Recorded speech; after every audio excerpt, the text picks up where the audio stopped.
Family, welcome to another episode of Financial Freedom. I am your host and accompaniment on this journey, Derek Brown. Look, we are getting into part 2 of talking about our future in real estate after the pandemic. We have a wonderful expert here with us, Mrs. Elnora M. Linton. She is literally one of the greatest real estate agents of all time. Okay, I'm just saying, but no, she's seriously though. She's great.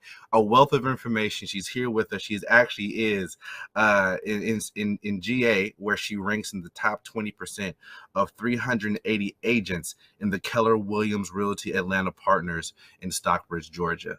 Ladies and gentlemen, please welcome Miss Linton. Mrs. Linton.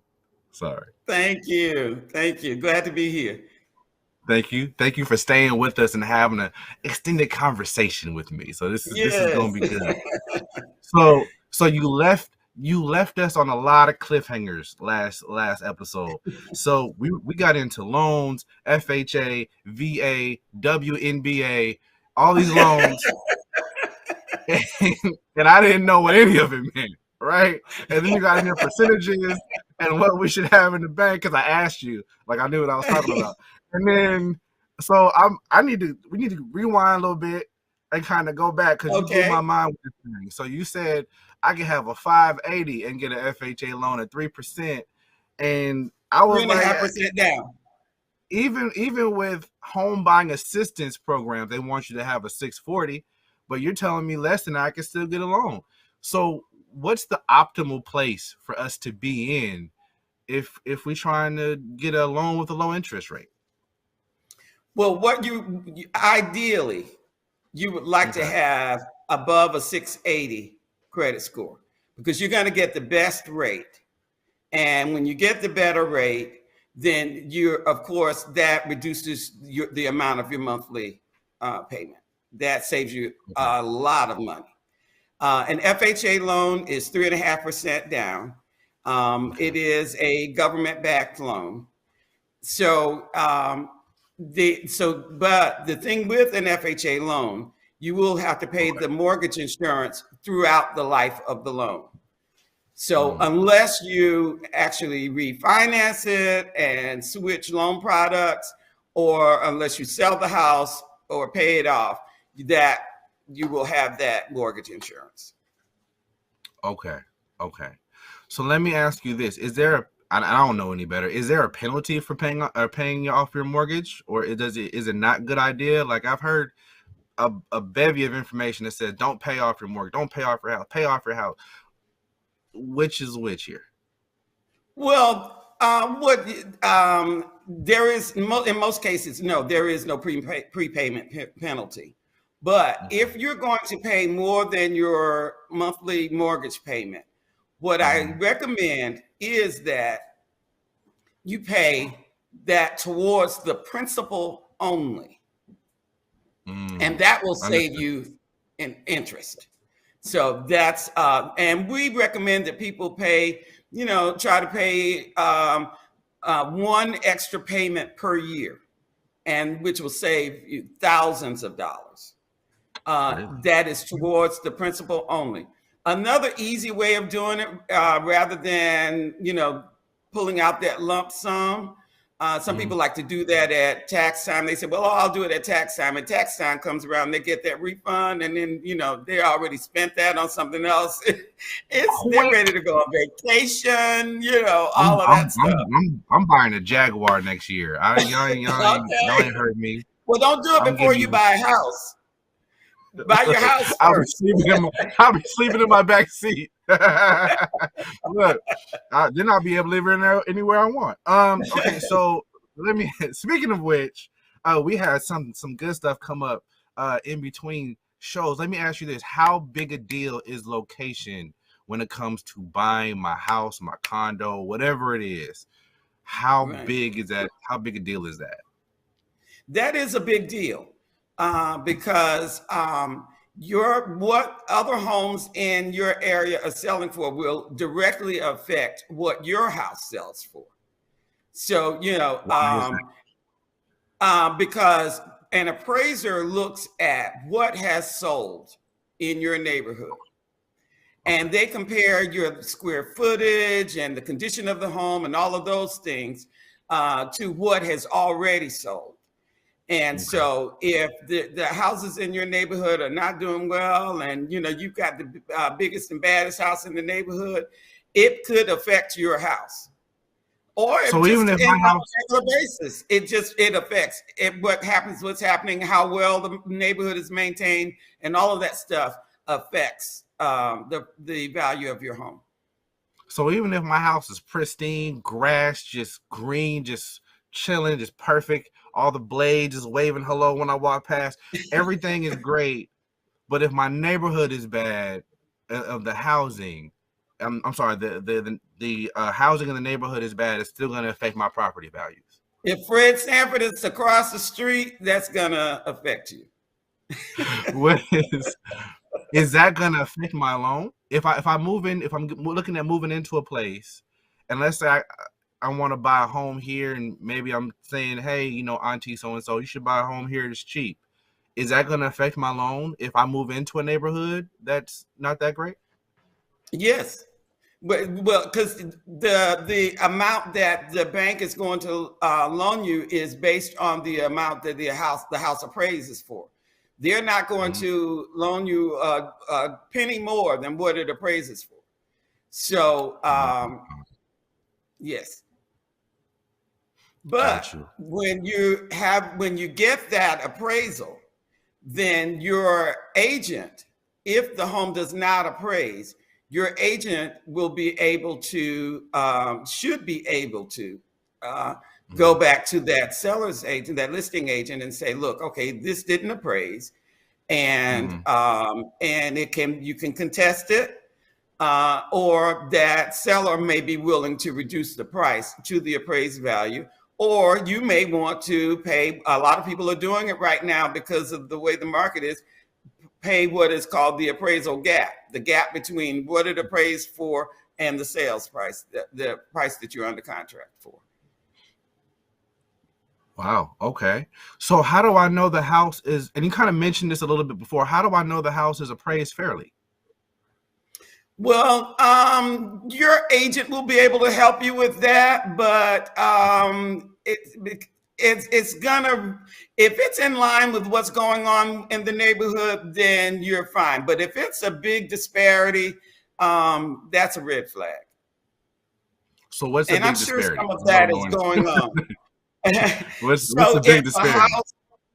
If a house, the house across the street sold for $250,000, and the house that you're buying, you're under contract for $250,000, and it appraises, and yours is in as good as or better shape than the one across the street, and they come back with an appraisal of 225 or 200, then that's a problem. Yeah, that's a huge gap. Yeah. I'm not even good at math, and that's a huge gap. Okay. Now there may be some differences, a few $1,000s here and there, but if there's a big disparity, then that's a concern.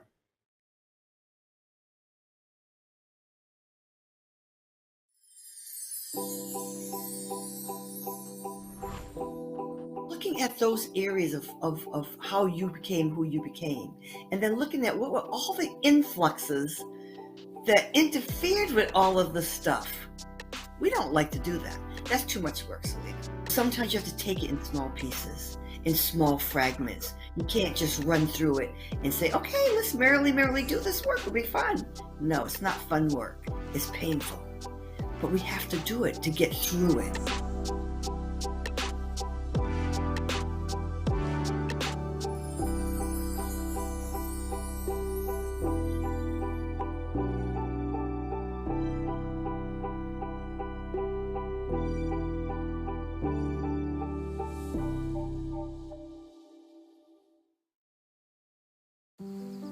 Hey, Dad, I need your help asking Jessica to prom. Of course. Love is like the ocean. You have to tread the waters. waters. Dad, that's not the kind of help I needed. Hey, Jessica. Will you go to prom with me? Yes. You don't have to be perfect to be a perfect parent. Thousands of teens in foster care can't wait to share their first with you.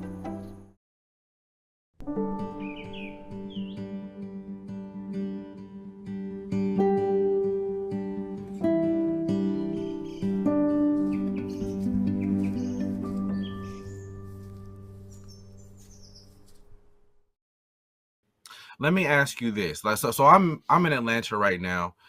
You're a Macon, Georgia native, from what I know of. Yes, Mactown. Yeah, yes. So you do work all over Metro Atlanta. So like the West End. I moved into the West End actually in 2006 when I first moved down to Atlanta. I came out here for school. It was a very different place then. It was a very different place than it is now, right?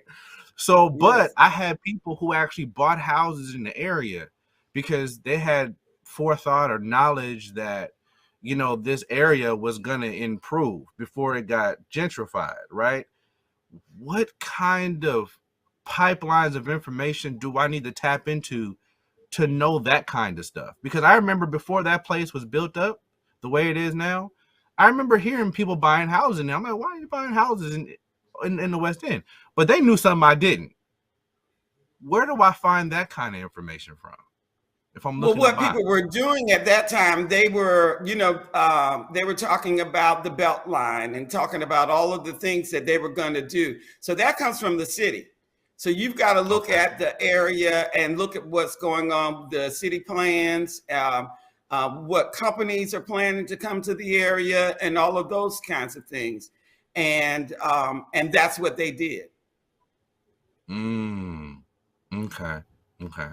So I should be keeping my eye out for the papers, for the news I see online, for development, Absolutely. like big companies that may come here, big projects that may come to a certain neighborhood, and I should plan my purchase around those things. Well, you can, yes. Now, and especially if you're talking about investment properties, which is a totally different animal. But if you're looking to buy, do an owner occupy, you're buying a house to live in, you may or may not want to do that. You want to buy that where it's convenient for you and your family.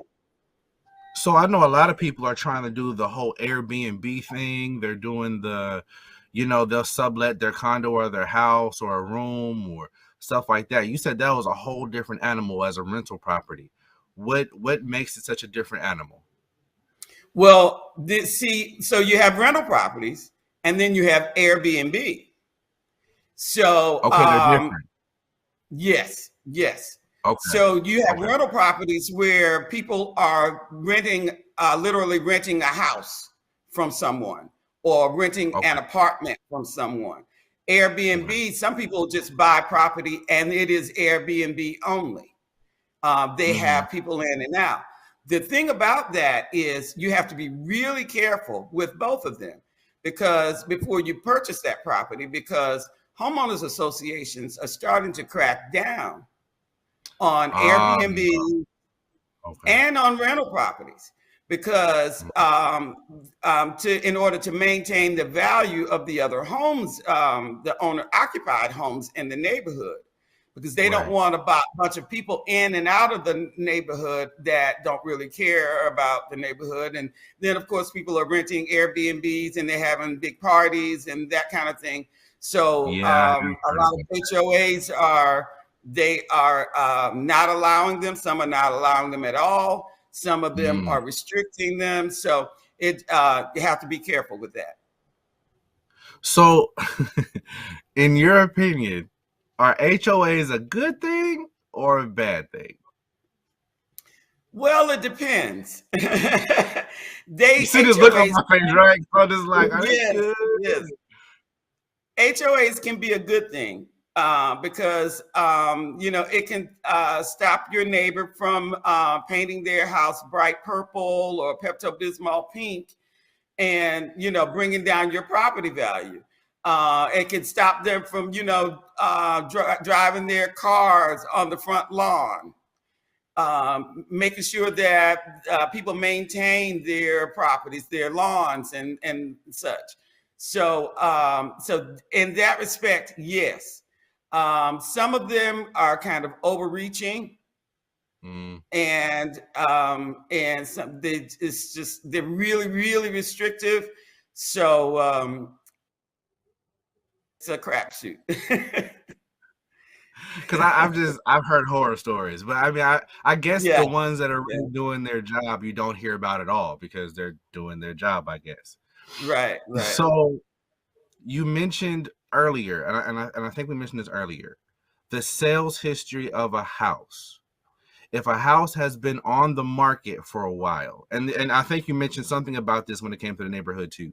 If the house has been on the market for a while and it hasn't sold, it looks like a decent house, but it just hasn't sold. Or if it's been on the house, and you mentioned some of these houses are on the house for weeks and you're getting multiple offers.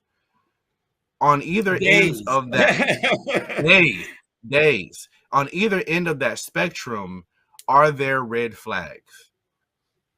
Well, if a house has been on the market for a considerable amount of time, particularly in this highly competitive market, there's an issue. And 9 times out of 10, it's overpriced. Yeah.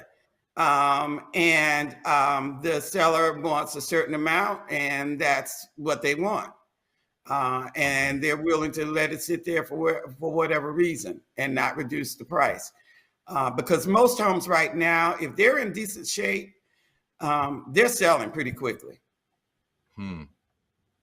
So it sounds like the people who are contacting you have a target, like they have a target market that they want. And we talked about this before at the beginning of our last episode where, you have to go back and watch it, people. At the beginning of our last episode about the things that people kind of forget to do before they come talk to you. When I come to my realtor, how do I define my target market? How do I look at myself and go, hey, this is what I need to be getting, or this is what I want to get? How do I do that? So what I'm going to do is ask you what it is that you want. I want to know what kind of house you want. You know, do you want land? Do you want something with a small backyard and those kinds of things? Do you want what things are just must-haves for you?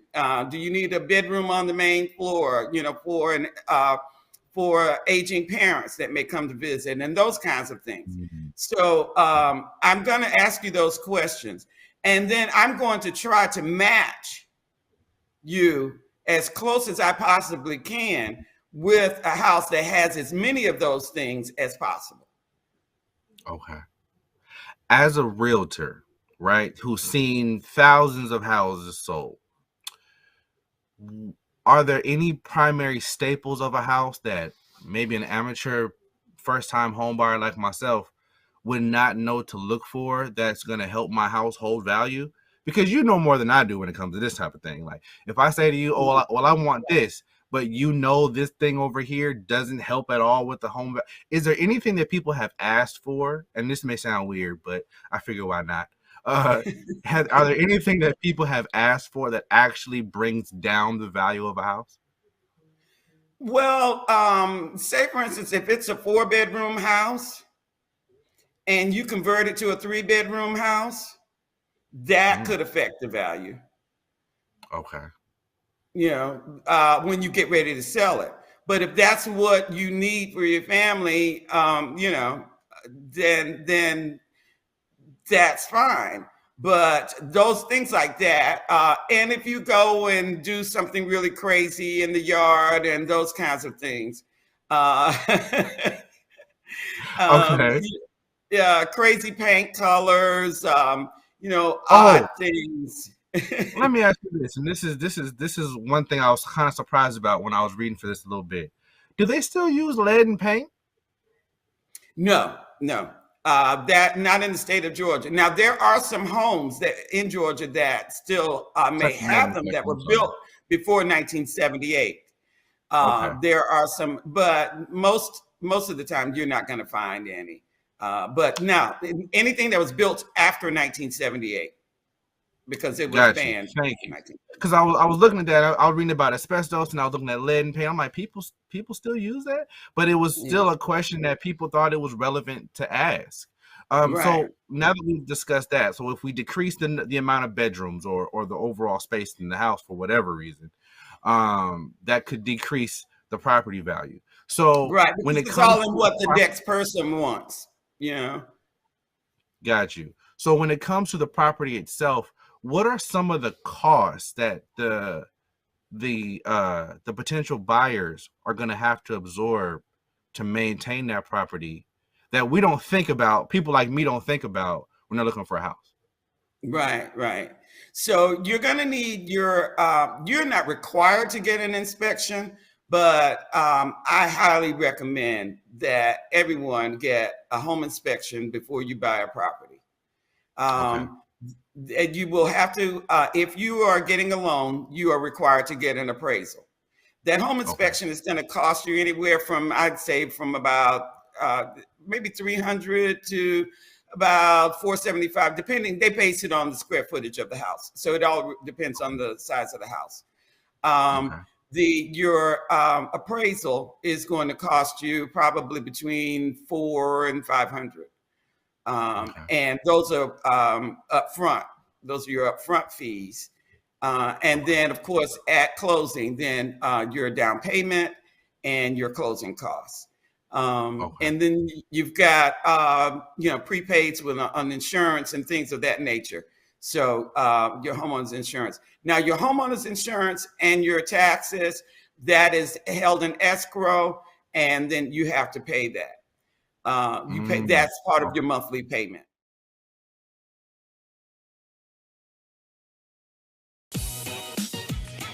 What's up, y'all? It's your boy Jermaine Dolly, Mr. Hello Dolly himself, and guess what? You're tuned in to Tea and Worship with my homies, Mignon and Corey. Keep it out, y'all.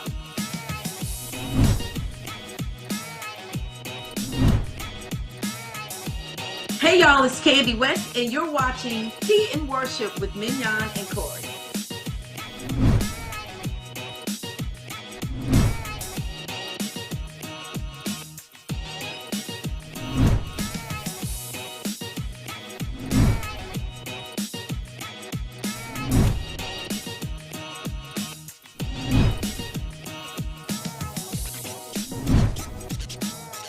It's your boy James Fortune, and you are watching my favorite news show, Tea and Worship, with my sis Mignon and Corey.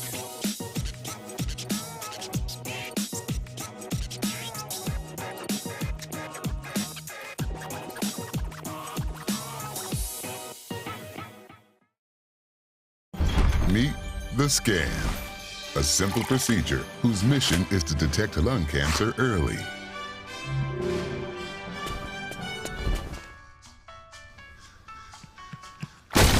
I'm here to save you.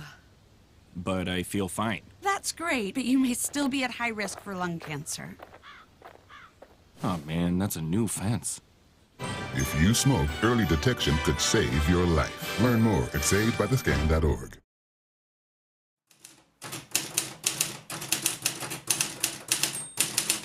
Have you seen more people now trying to do wills and estate planning now that we've gone through it, are still going through the COVID-19 phase of our lives?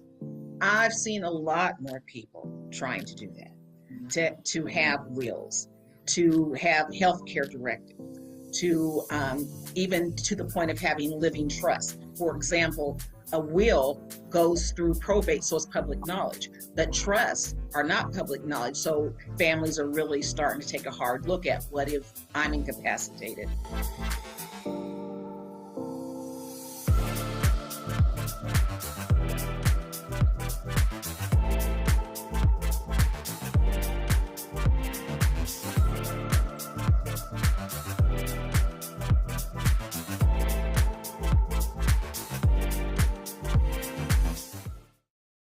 One thing you mentioned, and I've heard this before, and this seems to be the common consensus, but I've heard a debate on both sides about whether or not, with all those fees you just mentioned, right? Those are just kind of coming in the door. But when it gets down into it, people who are paying more in rent than some people are paying in mortgage. And you even mentioned, even with homeowners insurance and certain maintenance issues, people are still paying less in their mortgage. Would you argue that buying a house juxtaposed with buying a condo, or ultimately, if let's say I just wasn't comfortable, I wasn't sure if a condo or a house was better off for me. And I cited a reason. I said, well, condos may not require as much maintenance as a house does. Would I have any validity in that, or would it be still true that a standalone house would be better investment? Well, a condo may not require as much maintenance, but you're going to pay for it because you got a monthly maintenance fee with that condo. So it all depends on how much that fee is. And that can affect how much loan you qualify for as well. Okay. See, I never even knew that there was a maintenance fee associated with a condo. So hold on. So what are the other fees? Are the fees to get into a condo the same as to get into a house? No, they're very different. Very different, because see, in the with the condo, you have to pay for all of those common areas in that with that condo. The roof still has to be maintained. The exterior of the condo has to be maintained. The gym that everybody loves. Oh, I want to stay here and I can go downstairs and go to the gym, and all of that stuff. So you have to pay for that. The hallways. The landscaping and all of that stuff. So those fees, so it really depends on that condo association or townhome association that they determine what that fee is. And some of them can be really expensive. And if it's gated, that security gate to get in. And so, it can be really expensive. Vary from, oh gosh, a few $100s a year to a few $1,000s a year. Ain't that nice? So would you go with a if you had to choose, house, fully laid out condo, same amount of space, you would go with the house? Well, I'm a country girl, so and I would rather not have anybody, and I've done that, been there, done that. I lived in New York City for a while, and okay, yeah, and so I knew then that was not for me. I don't necessarily like having that many people near me. So so it's really a personal decision. Got you. Where in there, right? It's a personal decision, but it's also a financial one. Absolutely.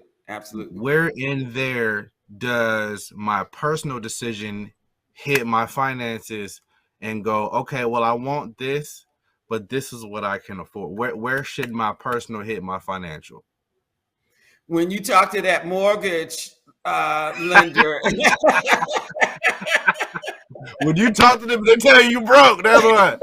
Go ahead, finish. I'm sorry, Mr. Lee. Go ahead. When you talk to that mortgage lender and you look at your bank account and says, okay, this is what I want, but this is what I can afford. And then we try to find your happy medium. Got you. So it's about being able to find a happy medium. Let me ask you this, because I've known people who are looking for houses and they're often afraid to actually tell the person all they want, right? So I heard you say more than once, tell me what you want and I'll try and get as close to that as possible. I am heavily a needs person. I guess I'm a stereotypical guy in that regard. I just need what I need. I don't need a whole bunch of what I want. I just need what I need. But I should come to you and I should tell you, this is what I want. And, if you can sprinkle in a little bit of what I need, and fine. But I should give you my dream house. Or if I say, hey, I want to do a rental property, I should lay that out for you and let you do your job. Absolutely. And then I'm going to tell you if it's realistic or not. Okay. I'm going to show you what is available in your price range. And so then we have a choice, we either up it or we do what we have to do. But sometimes people are not realistic in what they think they can get for that amount of money. Okay. And then sometimes, a lot of times, people think that they don't qualify for as much as they do. They qualify for a lot more than they think they do. So if you so let me ask this question then. If I qualify for more than I thought I did, where should I draw the cap? Because I'm guessing I shouldn't go right up to the limit. I should stop at a place that will allow me to comfortably deal with whatever costs come associated with this, correct? Absolutely. You want to look at your budget and your lifestyle and the things that you want to do. The way, if you're a homebody and you don't really like to go out to eat a lot and travel a lot and all of that stuff, so you may want to put more money into your house. But somebody that is out and about and likes to travel and all this, you want to consider your budget. And the kind of your lifestyle and the things that you want to do. Okay. And make sure that your mortgage, you leave room for not only the things that you want to do, but then those maintenance issues that are bound to happen. Because there's always something that needs to be done in a house. One more question, and I think we're going to be running out of time on that.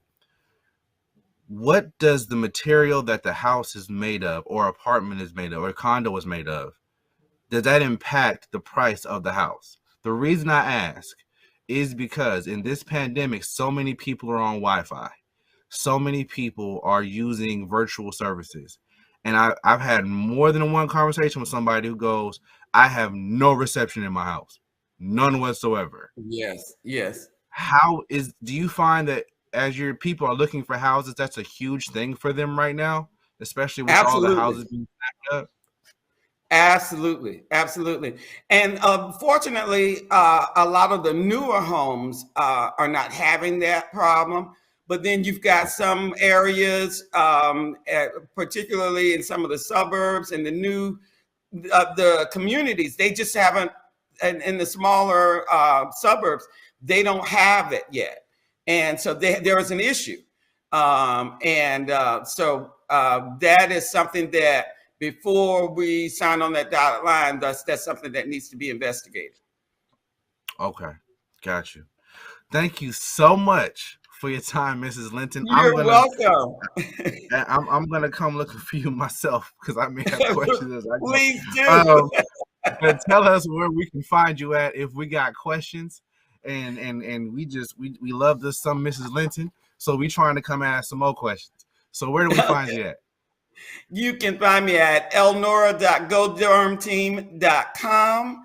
And my number, I don't mind giving you my number. You can reach me at 404-861-2629. That's 404-861-2629. That's correct. Well, all of our viewers have it, including me, because I do not mind asking questions to my blue in the face. So thank you so much for your time. I know your time is valuable, so thank you so much for being here. You're welcome. Ladies and gentlemen, this has been Mrs. Elnora M. Linton, our real estate professional and expert. Thank you for joining us this evening or today on Financial Freedom. As always, please be safe out there. It was a pleasure having you. Be well.